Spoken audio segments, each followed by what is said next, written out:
Hey everybody, hope you're all doing well.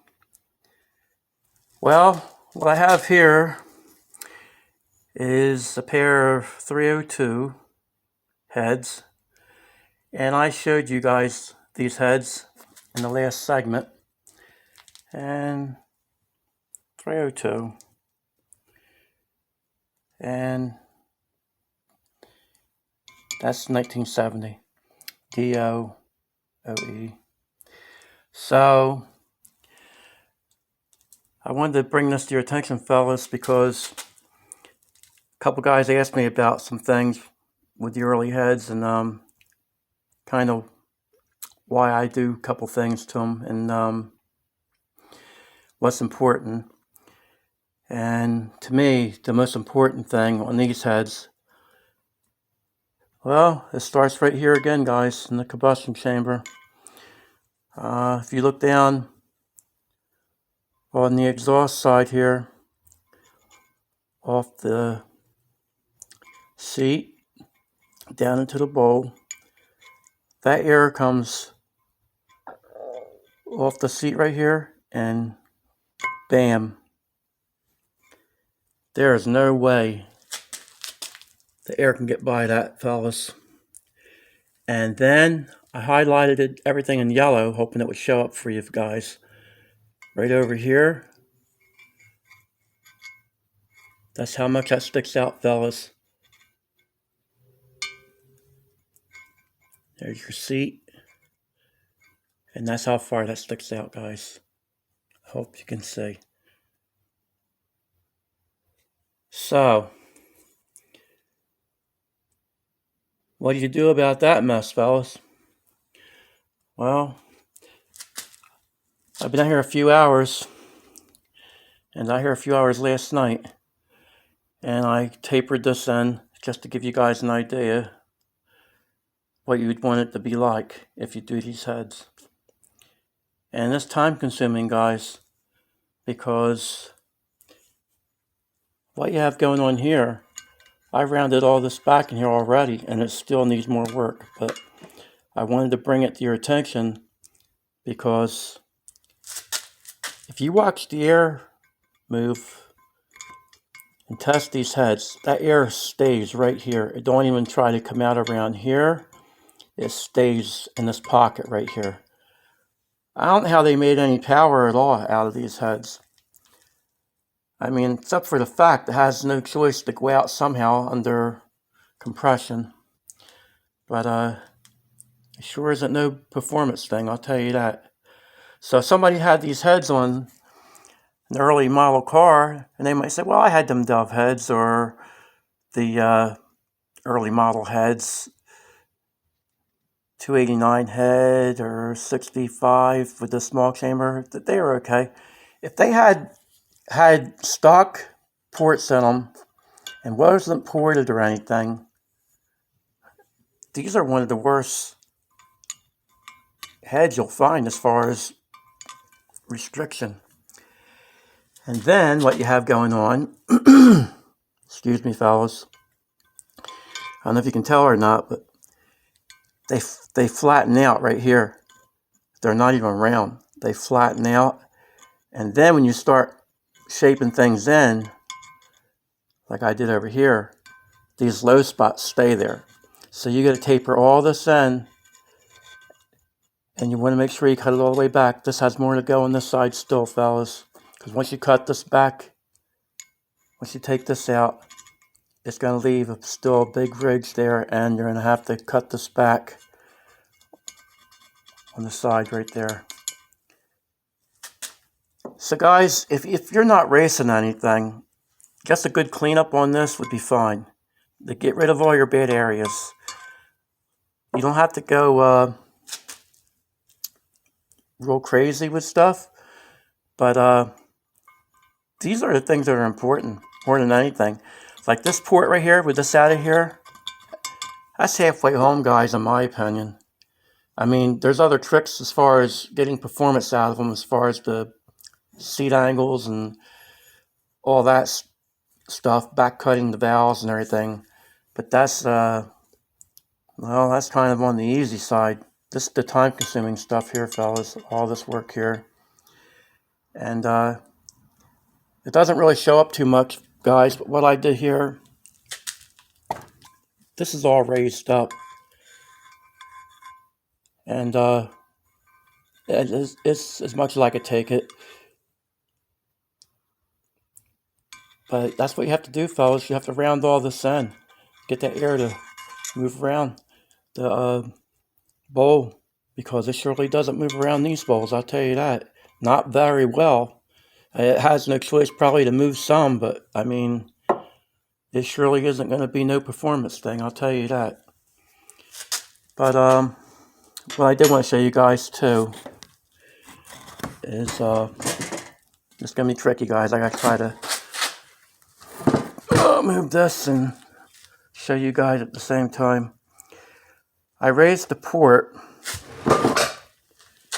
and the way I raised it, what I did, guys, I ramp it up so that air is coming straight out, straight up, and I leave it a little smaller down here so the air has no choice but to go up top. And they say not to change the head, ever, the design of it. Well, I'm a little different with this, guys, because to me, this head doesn't know if it's a 289 head or a GT40 head. It was made from the factory. It wasn't made for performance. And it surely isn't performance the way it is.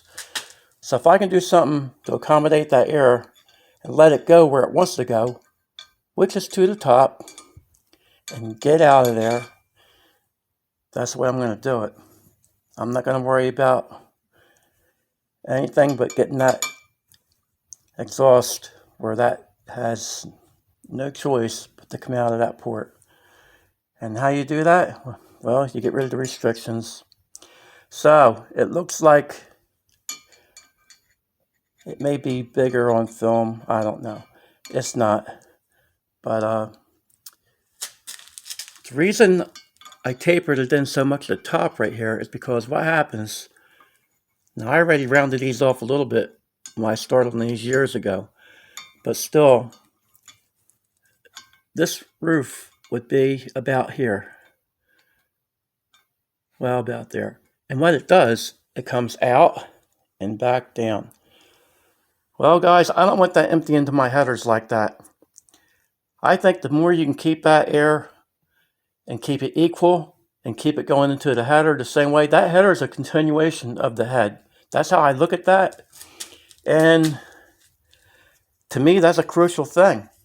And there are areas I concentrate on, guys.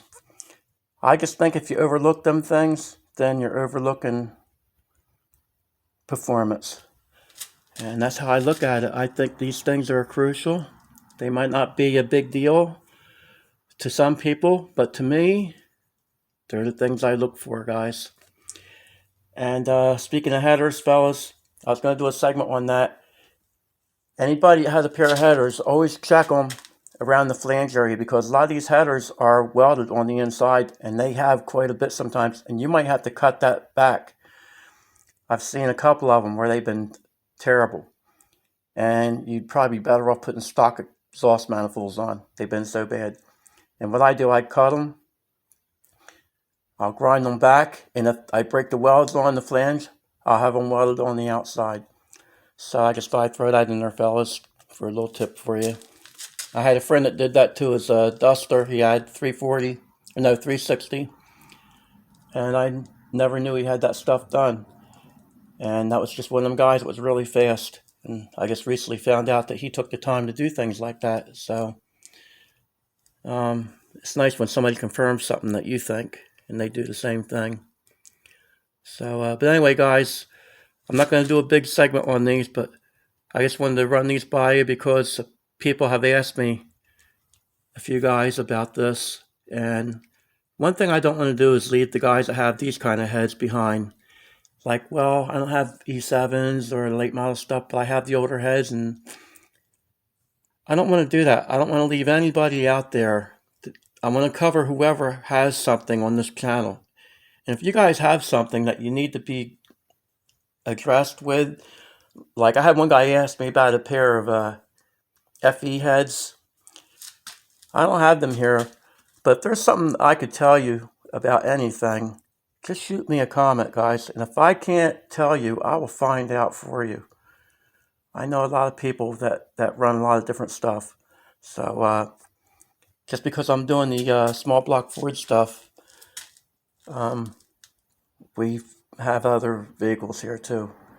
And hopefully I'm going to have some good things coming out to show you guys as soon as we get caught up with a few things here.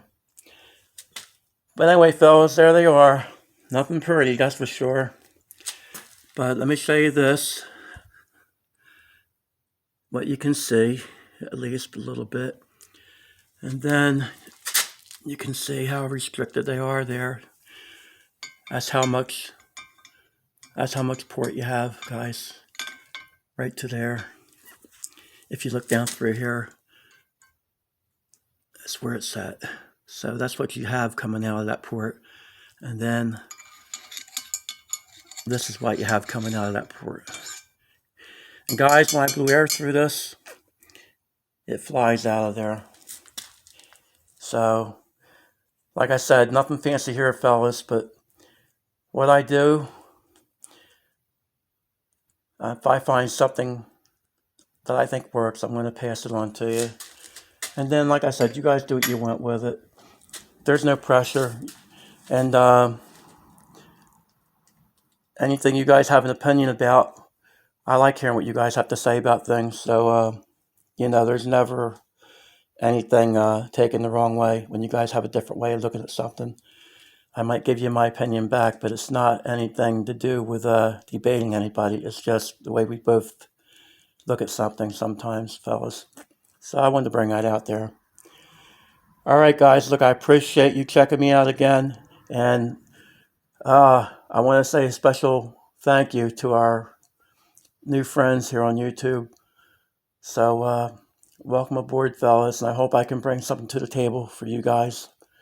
I want to keep it where it's interesting best I can, and the junk I mess with, I don't know how interesting it is, but whatever I do in the racing world, I'm glad to have you guys aboard. So have a good night, fellas, and take care.